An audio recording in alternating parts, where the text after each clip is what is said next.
La crise du verglas en Acadie, au Nouveau-Brunswick, a commencé comme bien des tempêtes d'hiver. C'était une nuit ordinaire.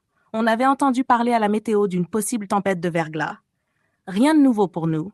On s'est dit, ça devrait pas être si pire. On en a déjà vu d'autres. Personne ne s'attendait à ce qui allait suivre. Pendant la nuit, la pluie verglaçante a commencé à tomber. Au début, c'était presque beau à voir. La glace s'accumulait tranquillement sur les branches, sur les fils électriques, sur les routes. Mais très vite, le poids est devenu trop lourd. Puis, tout a basculé.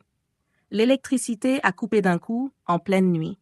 Le silence était étrange, mais en même temps, il était brisé par des bruits inquiétants.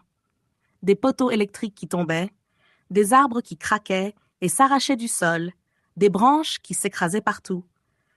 Et comme si ce n'était pas assez, il y avait même de l'orage en plein hiver. Des éclairs illuminaient le ciel glacé, un mélange complètement irréel. On n'avait jamais vu ça. Au matin, l'Acadie ne ressemblait plus à l'Acadie. Les routes étaient impraticables. Les arbres étaient couchés par terre comme des allumettes.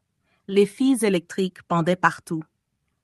Des milliers de personnes se sont retrouvées sans chauffage, sans lumière, sans moyen de communication.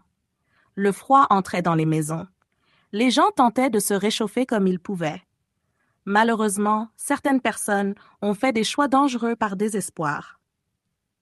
Des gens ont essayé d'utiliser des chauffages ou des bonbonnes de propane à l'intérieur des maisons, ce qui est extrêmement dangereux. Et tragiquement, certaines personnes ont perdu la vie à cause de ça. La crise a duré des jours, pour certains, des semaines. Les équipes travaillaient jour et nuit pour réparer les lignes électriques, souvent dans des conditions presque impossibles. La solidarité était partout. Voisins qui s'entraidaient, gens qui partageaient nourriture, chaleur et espoir.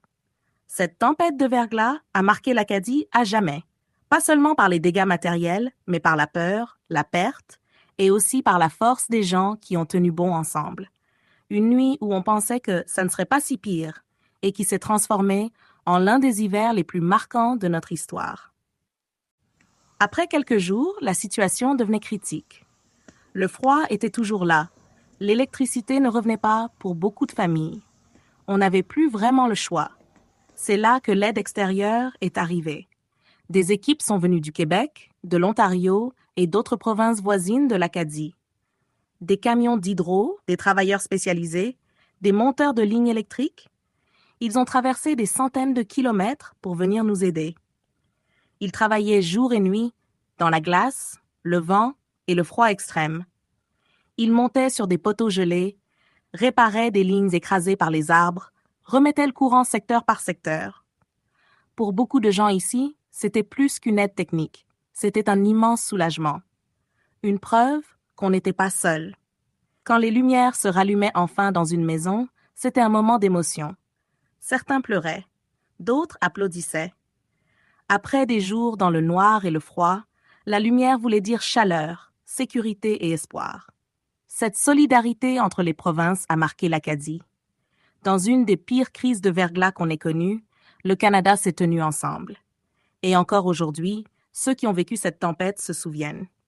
Du bruit des arbres qui tombaient, du silence sans électricité et de ces camions venus de loin pour nous aider à nous relever.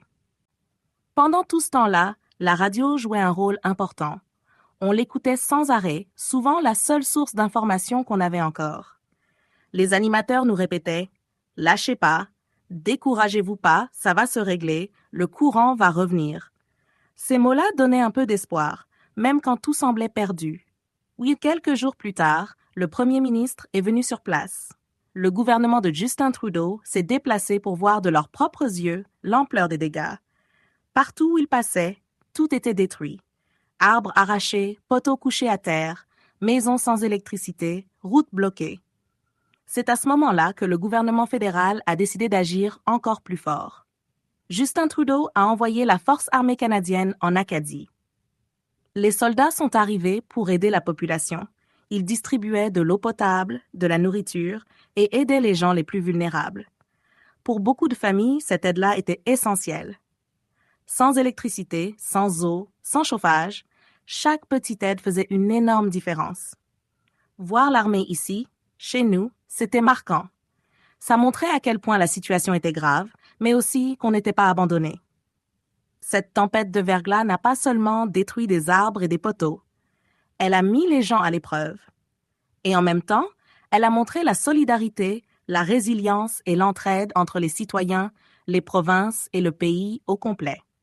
Une période dure, mais une période qu'on n'oubliera jamais. Avec les jours qui passaient, d'autres problèmes sont apparus. Dans les stations-service, le gaz commençait à manquer. Les files étaient longues quand il en restait encore. Puis, à un moment donné, plus rien. On entendait le monde crier frustré « Il n'y a plus de gaz !» Sans essence, c'était impossible de se déplacer, d'aider les proches ou même d'aller chercher des provisions. La tension montait. La nuit, quand tout était noir, certaines choses tristes sont arrivées. Des génératrices se faisaient voler. Des gens désespérés de se réchauffer ou de garder un peu de lumière faisaient des mauvais choix. Ça créait de la méfiance, de la peur, même entre voisins. Mais malgré ça, il y avait aussi beaucoup de solidarité. Des refuges d'urgence ont été ouverts. Des écoles, des centres communautaires, des arénas. Des endroits où les gens pouvaient dormir, se réchauffer, manger un repas chaud, simplement se sentir en sécurité. Pour certains, ces refuges ont été un sauvetage. Des familles entières y ont passé des nuits. Des personnes âgées, des enfants, des gens sans chauffage à la maison. Dans le noir, le froid et le chaos, ces refuges représentaient un peu de lumière. Cette crise a montré le pire, mais aussi le meilleur des gens. L'Acadie a souffert, mais l'Acadie a tenu bon. Et encore aujourd'hui, quand on repense à cette tempête de verglas, on se souvient du froid, de la peur, mais surtout de la force d'un peuple qui a survécu ensemble. Après de longs jours dans le noir, l'électricité a commencé à être rétablie petit à petit. Pas partout en même temps, mais chaque secteur rallumé redonnait de l'espoir. Quand les lumières s'allumaient enfin, c'était un moment fort. Les gens applaudissaient. Certains pleuraient de soulagement. La chaleur revenait, la nourriture pouvait être conservée, la vie reprenait tranquillement. Partout, on entendait la même chose. Merci. Merci aux travailleurs d'Hydro-Québec, venus de loin. Merci aux équipes de l'Ontario. Merci aux travailleurs du Nouveau-Brunswick qui n'ont jamais lâché. Des hommes et des femmes qui ont travaillé jour et nuit dans des conditions dangereuses pour remettre le courant. Les gens sortaient dehors pour remercier les équipes. Certains offraient du café, de la nourriture, juste pour dire merci, parce qu'on savait que sans eux, la crise aurait duré encore bien plus longtemps. Cette tempête de verglas a laissé des cicatrices, mais elle a aussi laissé un souvenir fort de solidarité entre les provinces et entre les gens. L'Acadie a été frappée durement, mais elle s'est relevée. Et ceux qui ont vécu cette période s'en souviennent encore aujourd'hui. Du noir, du froid, de la peur et surtout de l'entraide, de la lumière qui est revenue.